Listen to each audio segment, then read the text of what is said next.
It is freezing out here, my girlfriend Laura muttered and shivered. I took off my wool scarf and wrapped it around her shoulders. Stop that, she said, but she smiled. Now you will be the one who gets cold. I am not cold. I lied. We walked together toward the factory. The old building loomed ahead, half collapsed and abandoned for years. It stood alone in a desolate stretch of land. Snow blanketed the ground around us. Our shadows stretched long and dark under the orange glow of a street lamp that somehow still worked. It was not evening yet, but the sky was dark and gloomy. No one else was around. The snow in front of us was untouched, with no footprints. Do you think the rumors are true? I asked, touching Laura's shoulder. She jumped and squealed, then pushed me away. Well, they better be true. We are exploring a haunted place. It would be boring if nothing happened.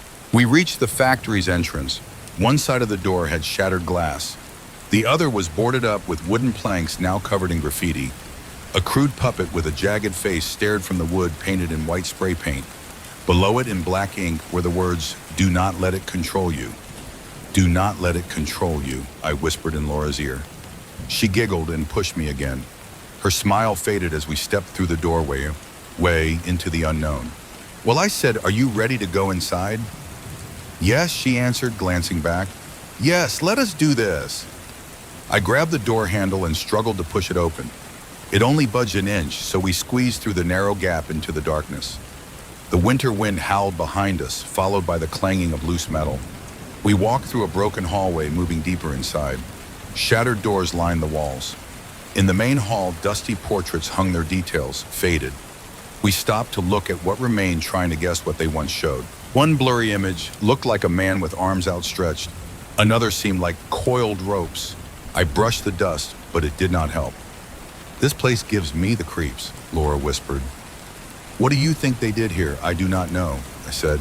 We crossed the hall into the main room on the ground floor. It was strange. The factory was not empty, even though it had been abandoned for years.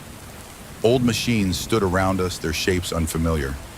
Screws, pistons, and gears littered the floor, covered in thick dust. A chill ran through me. I froze, spotting pale figures in the corner, silently watching. They were just mannequins, lifeless and useless. I let out a shaky breath. Laura noticed them and saw my face. She nudged me. "Those things scared you. Come on." I shook my head and she laughed. "This place is insane," she muttered as we wandered. Each step kicked up clouds of dust. The walls held more graffiti, grotesque and eerie. Outside, they seemed odd, but in the dim light of our flashlights, they looked like nightmares. Giant puppets were drawn in rough black ink, their eyes wide, their grins stretching ear to ear, showing sharp white teeth that glowed in the dark. Some puppets held smaller puppets, controlled by strings tied to their fingers.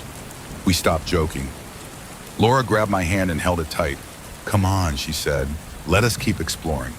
We moved past broken machines and piles of fallen mannequins. We crawled through a rusted double door into a new area more ruined than the last.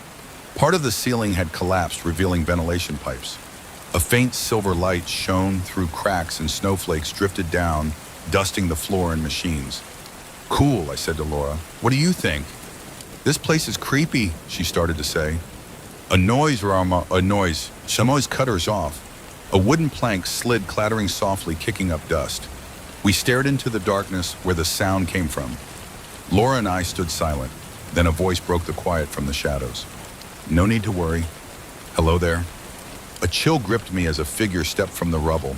It was just a guy holding a camera in one hand, waving with the other. Laura relaxed, loosening her grip on my arm. "Hey," I called to him. He looked rough, with pale skin and strange black ink painted above and below his eyes, crossing his eyelids. "You two okay?" he asked, stumbling forward. He stepped on a loose plank and fell toward us. Laura caught one arm and I grabbed the hand with the camera. "Damn, sorry," he mumbled, pulling his camera back. He nodded. "Thanks, I did not mean to scare you. I come here sometimes to take photos." He held up his camera, then let it hang on his chest. "So what are you doing here?" "Exploring," I said. "Nice to meet you. I am Gary. This is Laura." "Hi," she said. "Hey," the guy said. "I am Cress." He nodded. "That is my name. Listen, you two need to be very careful in here. This is not like other spooky places people explore. Trust me." I looked at his eyes. "Why do you paint that on your face?" He nodded slightly.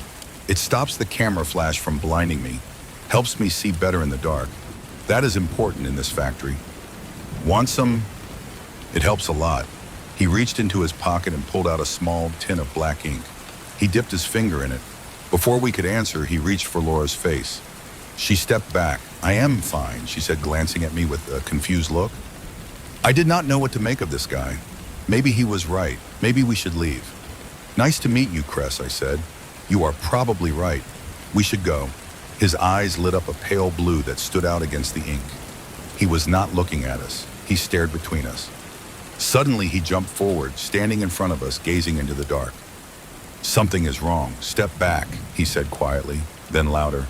Both of you step back now. He crouched slightly and pushed Laura's shoulder, making her stumble. He glanced at me, signaling me to do the same. What is going on? I whispered. He raised a hand to silence me. Strange noises echoed through the factory. A shadow crawled from the darkness, slinking through the rusted double door we had passed. Oh God, I muttered. Laura trembled, clinging to my arm. The shadow became clearer in the faint light. It was like a giant rat or something wearing a rat's skin. Its body was too big. The skin stretched tight, splitting at the seams. Horrible, Laura screamed. Panic flooded me. I staggered back, searching for a weapon. Cress stepped forward, calmly raising his camera.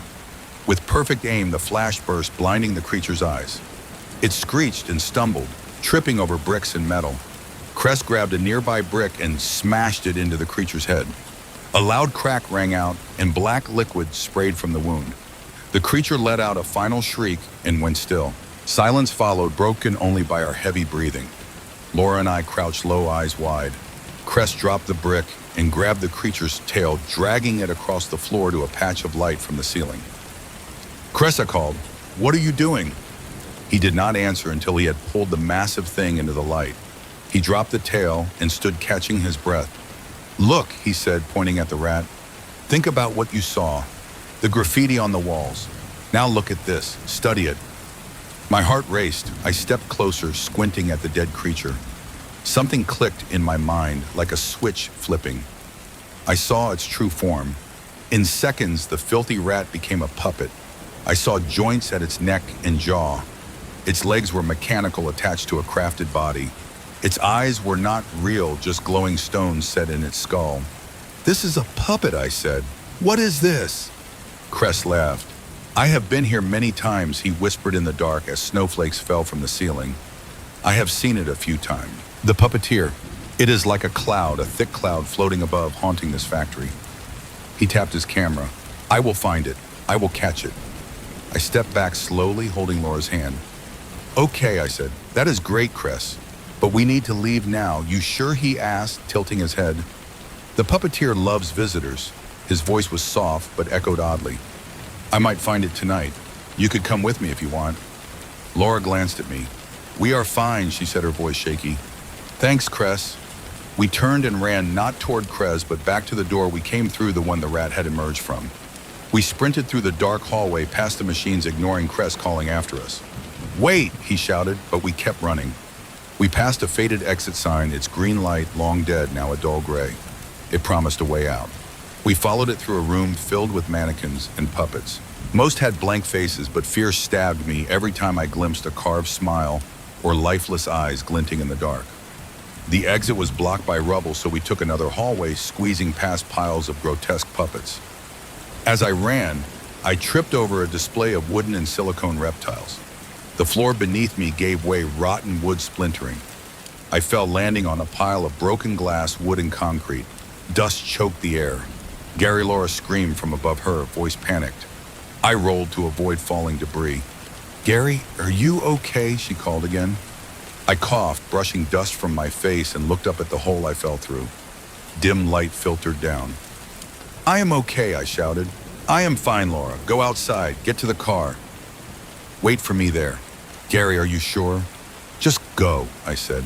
I will meet you outside. Do not wait. After a moment, she vanished from view. I cleared my throat and looked around, trying to figure out where I was. My heart pounded from the chaos. I stood steadying my breathing, my eyes adjusting to the dark. Calm down, I muttered. Nothing to fear. Find the exit. Take your time. Be careful. I stepped slowly through the shadows. Pipes and torn posters lined the walls along with more puppets. I accidentally kicked a pile of heads. One rolled in a circle before me. It was not human or any animal. I knew its features wrong in the dim light. I shivered and moved on, turning into a larger room. A faint orange glow flickered from a desk where LED strips buzzed weakly. Blueprints and sketches covered the walls. I jumped when I saw a figure in the corner. "Oh God," I gasped, then calmed myself. It was just another puppet hanging from strings tied to the ceiling.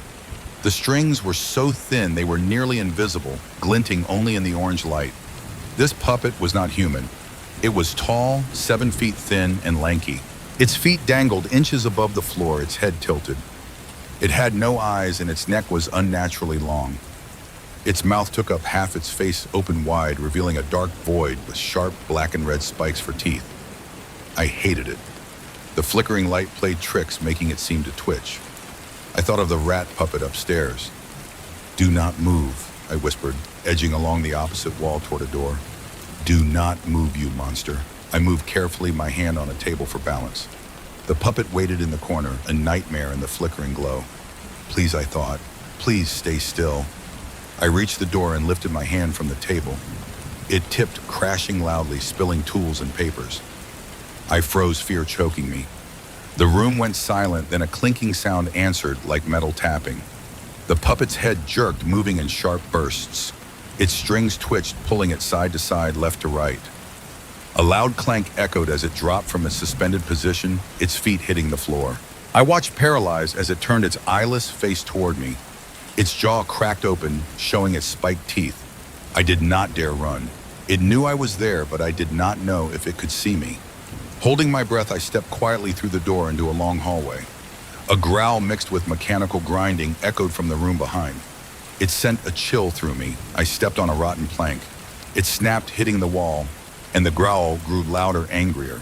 I lost my calm and ran sprinting to the hallway's end, searching for a door, a staircase, anything. Sweat poured down my face as I dodged concrete and metal. A red light glowed ahead like an emergency signal. The hallway was narrow. I ran through it, my mind flashing with images of mechanical arms grabbing me. That was not real, but the creature behind me was. I glanced back. Lit by the red light, the puppet filled the hallway, its massive body scraping the walls. Metal and concrete groaned as it pushed through. It roared a deep, hungry sound.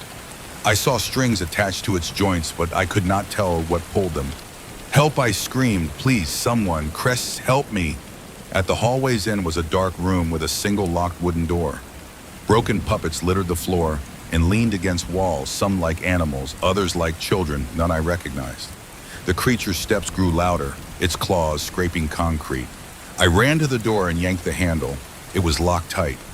"Damn it," I muttered, trying again. I looked for a key but could not focus. The door had no keyhole. A desk stood nearby. I pulled its drawer, finding papers, glue, ink, string, and dust, but no key. The metallic clanging grew closer.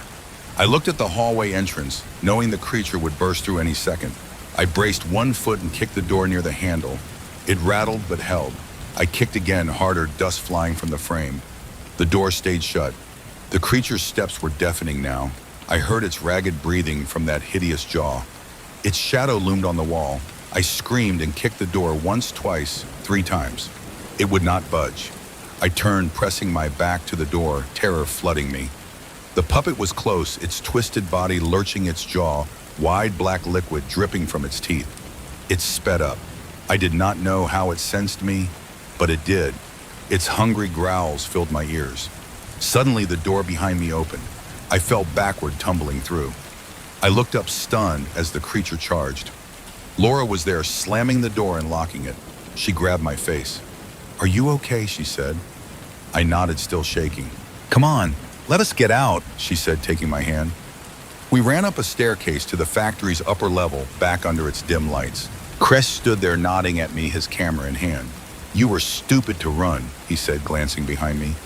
"But I think you are right. Time to leave. Go back the way you came." I could not speak. The image of the creature below burned in my mind, its warped body, its gaping jaw, its strings glinting in the light. We retraced our steps through the hall with the ceiling holes where silver light and thin ice covered the floor. Crest slowed, reaching into his pocket. He stopped and faced us. Our eyes met tension building. He sighed sadly and stepped aside. You know the way out, he said softly, and do not come back. Thanks, I mumbled. Laura and I ran passing the dusty portraits, the machines, and out through the broken door. We jumped into our car, started it, and drove away, leaving the factory behind. As we left, I looked back one last time. In the silver light from the ceiling cracks, I saw Cress. Strings were attached to his joints, his neck, his head connected to a dark cloud hovering above. The strings pulled and he turned to watch us go. A faint metallic grinding came from his body. His hand adjusted his camera strings, glinting. A black shadow passed over his face, and he faded from view as the door closed. I still dream of that factory. Laura has it worse. She mutters in her sleep, whispering in fear. I wake her to pull her from those nightmares. Some nights she swears she feels something hooked into her joints, invisible in the dark, trying to pull her from bed and beyond. Last week I found a small puppet on our doorstep, its face blank, a string tied to its hand. I burned it, but the dreams keep coming and the cold never leaves, never. Thanks for watching this video. If you like this video, drop a comment below.